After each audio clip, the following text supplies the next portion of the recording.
I want to talk about the rightward shift in the political culture.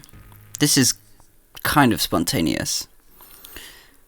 I was relatively sympathetic to some of the right wing maybe 10 years ago.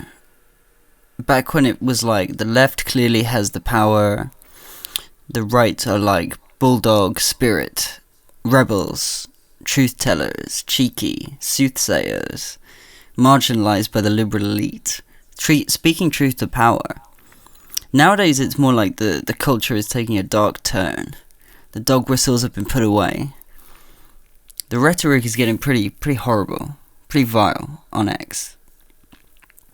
I think for me the era of the left having cultural dominance ended between 2022 and 2024, with the second election victory of Trump being the kind of final turning point, and Musk's purchase of Twitter being the beginning of that shift. I'm talking about all of this from my position in the UK, so quite a liberal area. It's possible I'm slightly behind the curve, but I don't think so. The tone changed over those 2 years, from November 22 to November 24. I think it started to feel in the COVID period that we were more divided than before, even though I had hoped, and many of us, I think, had hoped that the culture war, which I see as more of a spiritual war, or a war of values, we thought it would calm down when the world was faced with a global issue, like the pandemic. But that didn't happen. And then, suddenly the new slang is words from 4chan instead of, like, inner city black American slang, as it was before, like fire. Now it's based, cringe. All these words are, like, universal words. Even words like Chad or tradwife or anything like that.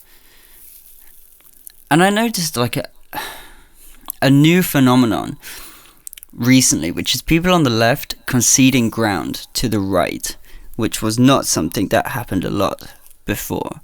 It's kind of reached a fever pitch, I think, with Keir Starmer, our left-wing Prime Minister, quoting a famous right-winger called Enoch Powell in his speeches, or using kind of very obviously the same phrasing and so on. It's suddenly he was making all the right-wing talking points about migration being bad for the economy and so on from the left wing, from the Labour Party.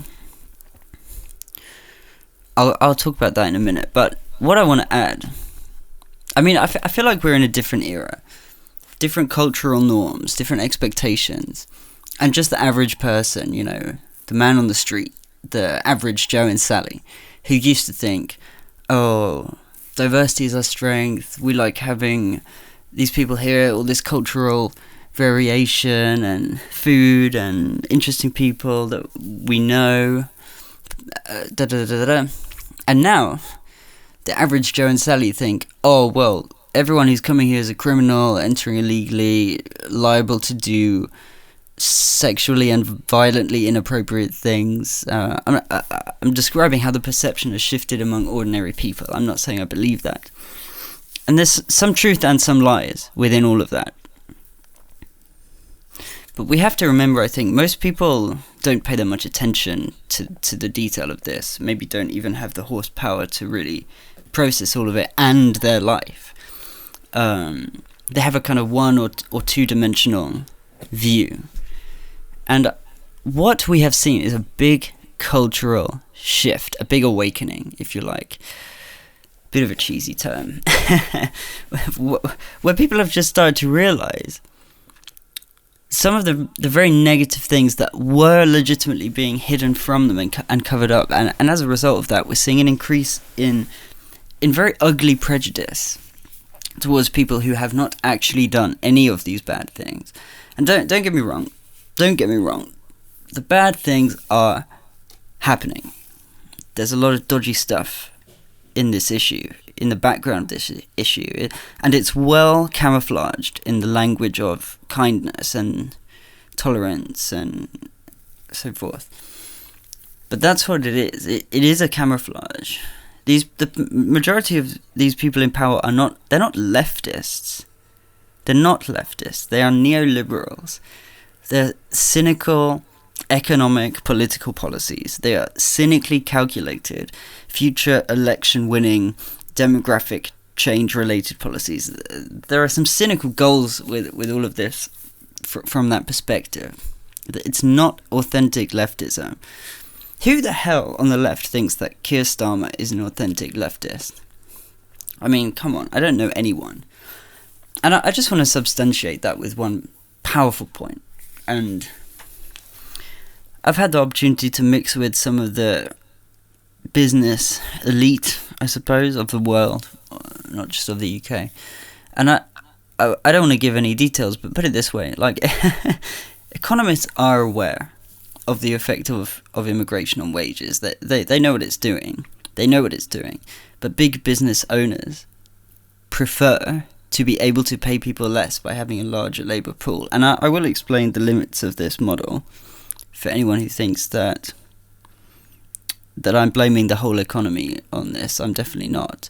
But just think about the incentives for businesses, and they can cloak this in the language of kindness. And remember, like, these are people who judge everything by spreadsheet.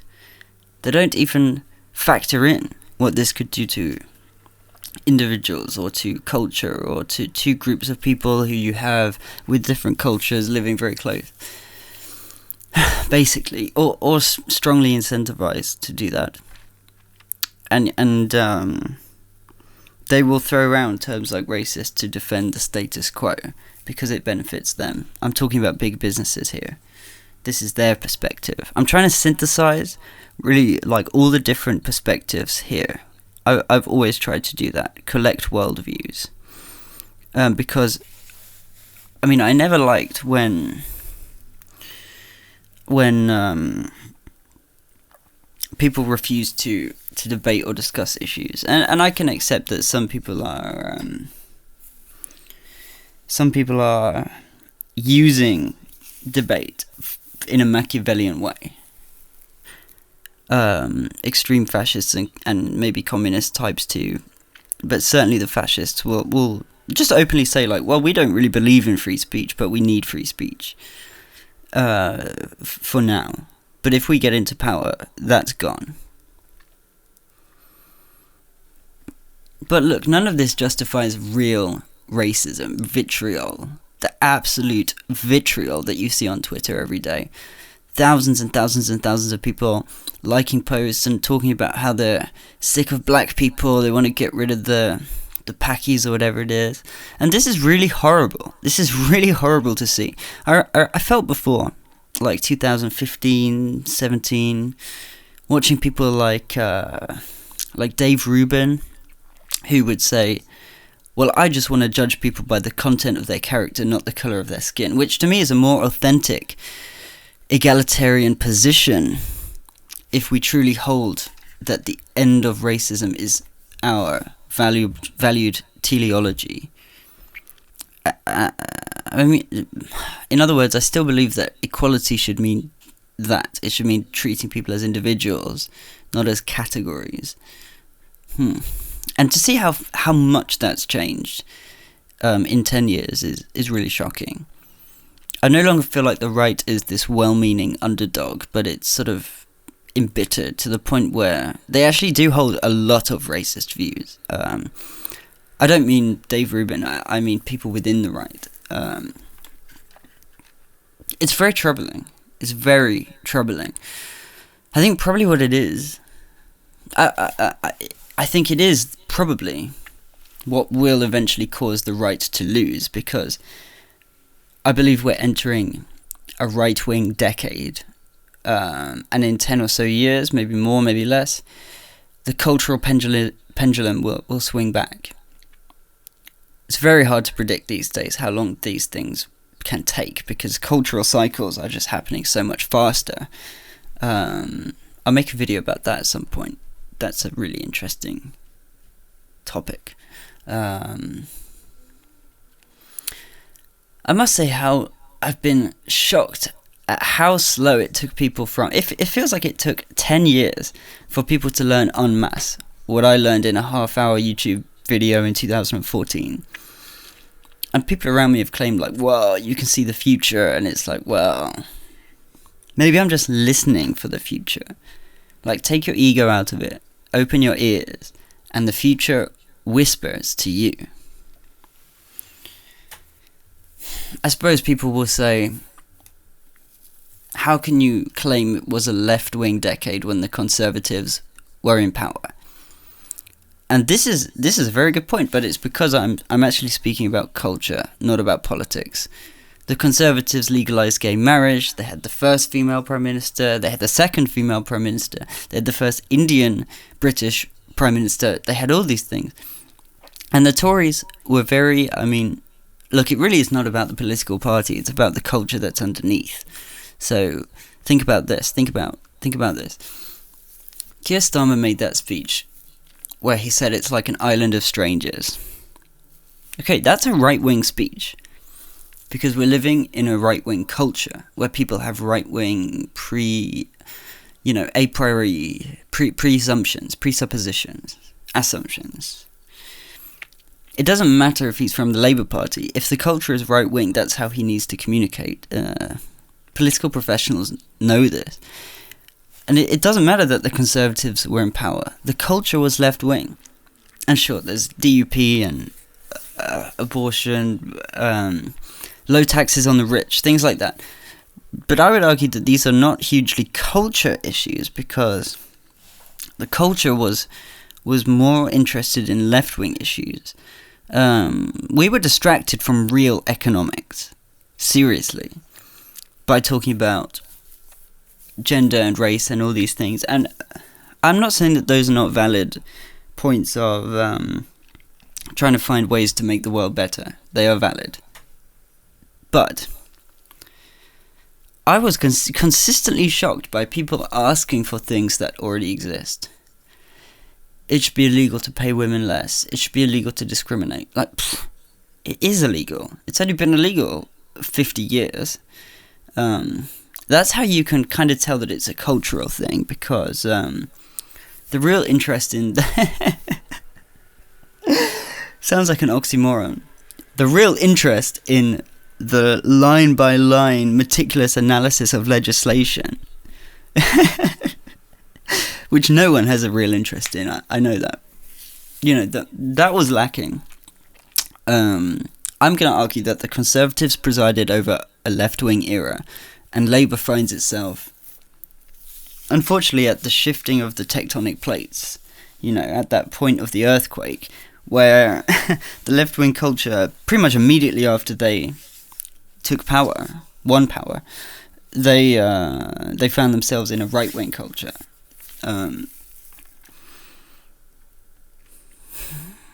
So I don't know if it's because gender and race are more mimetic, or it gives people something that they can really project onto the people that they care about, or themselves, as I want to do this for the world, for this person or these people. Something about it being interpersonal. It's hard to say. But it genuinely feels like a plot to distract us from the fact that the people in power are not leftist in any sense. In any sense. Especially in the Tory era. Cutting taxes on the rich, cutting social services. But at the same time, legalizing gay marriage, and doing all these things that the everyday person sees as being morally good and left-wing coded, I suppose. And the moral element is very, very important, because that is the cultural aspect. We're now going to see that people view that the moral thing is actually to deport millions of people for the safety of children. We're going to see that people think the moral thing to do is not to reform the prison system, but to expand it. people are going to see exclusivity as more moral than inclusion. They're going to see exclusivity as more moral than diversity, I think, by the end of this period. And by the way, I agree that there's something real to the right wing's concerns. I actually think it's insane that leftists often delude themselves into thinking we have to be right on every issue. Right wingers do it too. I'm frustrated by the left more in this regard, but it happens on both sides. Both sides have a lot of legitimate things to talk about, and sometimes they can be both right, but it depends on your values, which one you think is correct, morally correct, or correct for society in the long term or whatever. Which is a part of why it's so hard to debate fascists, because fundamentally they don't want the things they say they want. 2, they pretend to be middle-of-the-road conservatives or even classic liberals. And 3, they fundamentally want things that go against what most of us fundamentally want. So they are well camouflaged too. Don't get me wrong, left-wing people watching. I'm not letting fascists off the hook when I say the right wing has got things right. But they have objectively been right on many, many issues lately. And I think part of that is because we got in the habit of saying that we don't want to acknowledge anything that they say, that these people are Nazis, and we just da-da-da-da. And now the fact is, we've missed some of the things that they've gotten right, and now they've got multiple things right, and they've really got momentum. Like I said, I think this will be kind of short-lived. I think this will be a 10-year period.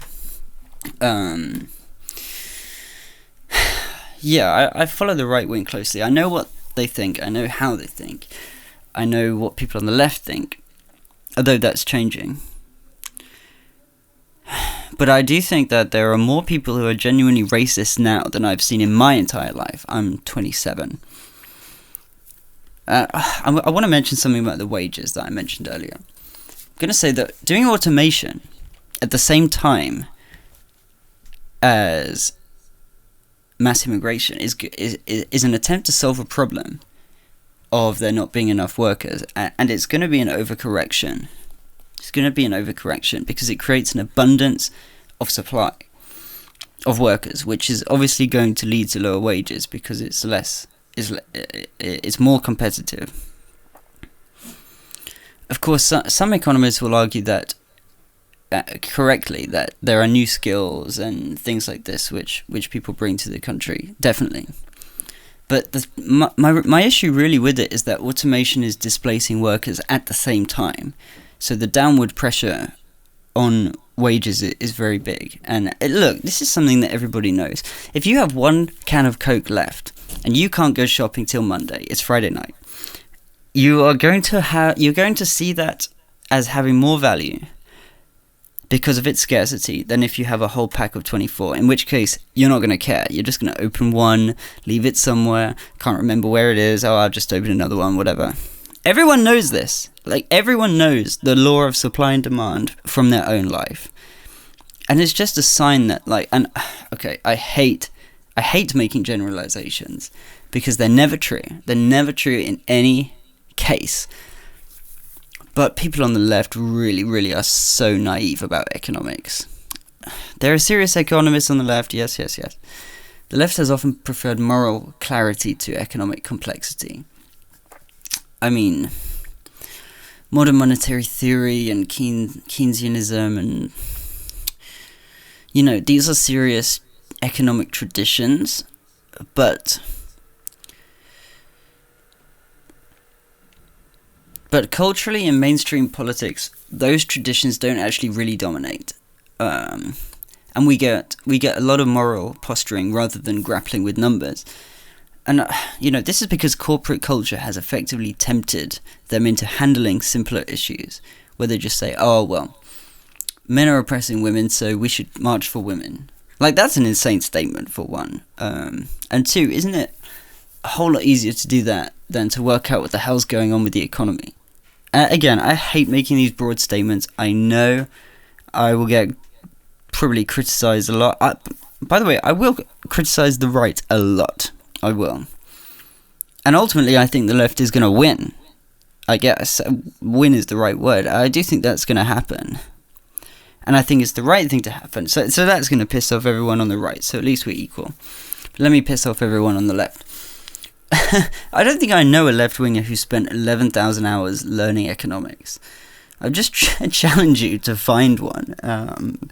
If you can, maybe we can have a chat, because I'm actually interested in what you think. Like I said, I collect worldviews. I listen to everybody. But like, just looking at Gary's economics, the guy has like half a good point. He has half a good point, which is that you want to tax people relative to what they're capable of providing without impoverishing themselves. That's his point. That's his half a point. Okay. There's so much naivety about economics, though. The real field, the real field of economics. Like, what the hell is left-wing economics? No, sorry. It exists in theory, but rarely in practice, which is why the working class doesn't feel it. Sorry for pushing that so hard, but look, I feel that if the left is going to win, they have to go hard on the economic angle, and I think AI is going to force them to do that. I don't think the right is capable of doing that, because I think what we ultimately have to do is learn to marry up the idea of the collective with the idea of the individual, something like that, and marry up the values that exist on the left and underpin the left, and the values that underpin the right. Yes, and delineate different circumstances in which there might be exceptions, which I believe is what we're doing. Like, that is culture. That's what culture is doing. Okay, I'll say it again. You can look at economics in two ways. Either what I would describe as phenomenologically, or descriptively. You can start with abstract concepts and then put them onto reality. Okay, Marx is a good example. He made a model of the economy which is somewhat based on reality, but it's not really the scientific method. The scientific method, in the sense of, what you should do is measure what's going on, describe, and then characterize what's going on according to your measurements. Then you've got a model. Then you've got a model of the economy. Whereas what many people do, start with an abstract concept.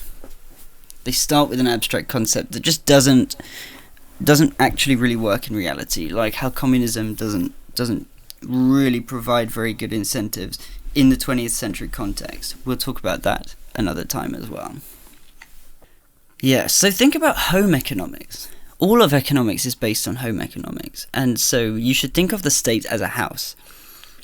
It's able to produce some things, and it needs to buy some things. Of course, the state isn't literally a household, but the metaphor still shapes how to think about debt, spending, and saving. And the word economics means home economics in Greek, although it didn't have its current usage until 1600s, I think. I feel like what happened was that for the previous decade, the left was so obsessed with cultural issues, and then they realised that the working class doesn't agree with them about these cultural issues. So they sort of stopped including the working class, because think about this, they used to say in like 2014, in my experience, personal experience, people on the left used to say we care about the workers, and the minorities, and the women, and the disabled people, and the transgender people. And then it became, so top of the list was workers, and then it became, okay, gender is self-determined, we think there's a toxic culture of racism, and then just leave the working class out of the equation. because the working class didn't agree with them about those things. This is what some people call champagne socialism, I suppose, or academic socialism. So the economic side of the left, so the workers' rights and things, was freed to be co-opted by the right, which is what we see. Like, people who are on the right, like the Lotus Eaters in Britain, they just talk in ways that the right wing of Argentina, for example, would never speak. They talk against the free market. They talk against many things which would be left coded in any other context. Yes, well, so we know that sea changes, that is, realignments of the many factions that make up the base of a political movement or party, those factions can switch sides. They change. The people who are in charge of one of the various sides can change what their policy propositions are, which can ultimately affect the groups of people who are incentivized to support them. And we know that this can happen because it's just happened on the right. It's happened a lot of times, but it's just happened on the right, literally the last few years.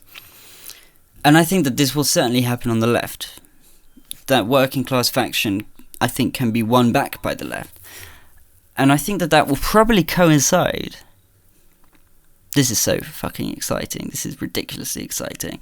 I think that the next shift of the political factions will coincide with with several things. I think the next shift of factions in politics will coincide with the rise of infinite clean energy. Which I've spoken to people who work at Cambridge University who are researchers in this field, who say it's not only possible, but it's extremely close. It's actually something they can already do. It just needs to be, there has to be movement of capital towards that space, some kind of public, like AI became big after GPT-3 came out, and DALL-E. And smartphones became big really with the iPhone, even though they kind of existed before that. Like, something just had to make this cool so that all the attention suddenly flows to it, and capital goes where attention flows. When this happens, we will have a lot of energy by hydrogen, and with hydrogen energy, the byproduct is water. You can also do nuclear, where the byproduct is hydrogen, and you can create this long chain of energy developing systems that produce zero carbon dioxide.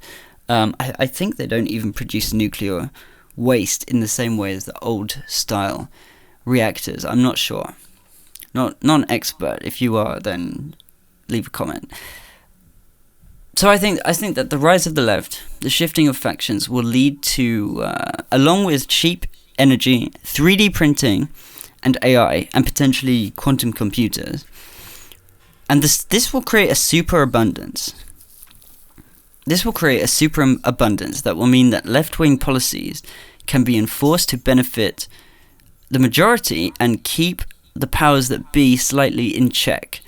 There will be just less incentives to consolidate power and do all these things, especially economically, because having stuff will not be as important as it is now. Everyone will be able to have all the things that they want.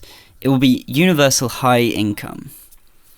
And that won't be a utopia either, by the way. The real challenge will be spiritual. But I think both left and right will have to transform in that space. And when we have hyperabundance, superabundance, we can redistribute wealth in a way that is simply not possible right now. And I think if the left gets its act together, acknowledges some things that the right wing has gotten right, I understand the need to differentiate between centrists and fascists, by the way. I 100% do. And I don't have a good solution to that problem because of their dog whistling tactics and things like that. I do believe it's best to take people at face value. But I've also seen people shift from using dog whistles to just saying whatever thing they want to say now. Anyway, I hope I can start a discussion here. I'm not claiming to have all the answers. I'm actually really interested in hearing what people have to say about this. I think I'll cut up some moments of it and do some shorts as well. I really, really, really want feedback, so if you have any ideas, please contribute them. Thank you.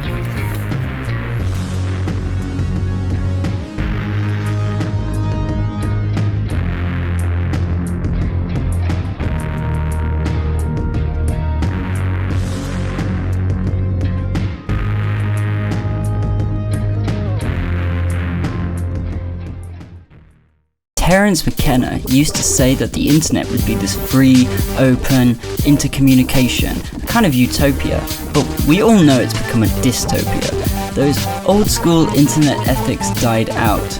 Now every site is full of pop-ups, data grabs, and forcing you to make an account, and we don't do any of that. That's the whole point.